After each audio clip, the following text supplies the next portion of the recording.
Hey guys, Larry Janae here. Thank you so much for joining. I really appreciate it. I wanted to talk to you today about something that I think most brokers can relate to, so I hope you enjoy it. Working with clients who don't know what they want, or I think said in a better way, working with clients that you haven't achieved their goals yet, because that's really the truth of the matter. You could think that, they don't know what they want, but in reality, you just haven't given them enough value for them to decide to move forward. When you're working in that situation, it can be very challenging. You have to do a bit of mental jujitsu, if you know what I mean, where you're doing backflips in your brain to try and figure out a way to bring everyone together and get everyone everything that they need in order to get the buy-in to proceed. Sometimes it's one person, more often than not, there's multiple people involved in the decision-making process. So you're juggling multiple personalities, multiple desires, multiple impediments to moving forward of different varying degrees. As you can imagine, it's pretty tricky. And the bigger the deal is, the more money at risk. Obviously, the bigger the challenges are and the more they're looked through a microscope. So a little example here of how to overcome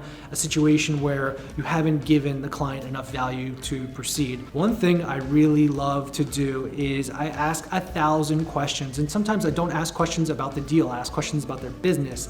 I'll ask questions about who is responsible for what role within the business. A lot of times one partner takes care of the real estate, the other partner takes care of the business and the operations. It's very common.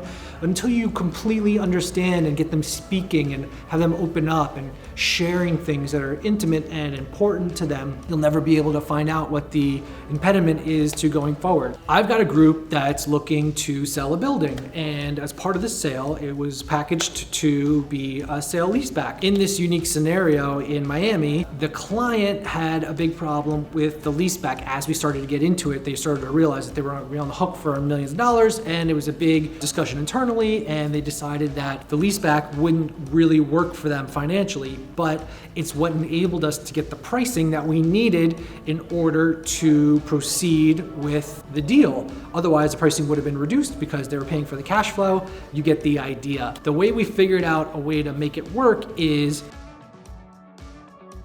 part 2 of this video is we got the buyer to accept an 18-month leaseback. It wasn't the initial long-term leaseback that we wanted, but the buyer was from out of town and was willing to take the risk in buying the deal just on an 18-month leaseback. So we were able to get them the income they needed to get their financing and get the deal closed. We are going to be leasing this building for them when the seller rolls out in 18 months, and they were willing to go forward on that basis. So just because the initial structure we felt would get this thing done fell apart, doesn't mean you should give up and just let it go or stop working on it. You've got to always try to find a way to persevere and figure out a way to get the deal done. And credit to the team for coming up with this unique structure. We definitely all figured it out together, including the seller and his legal team, and we figured it all out. So got the deal done. It wasn't what we expected,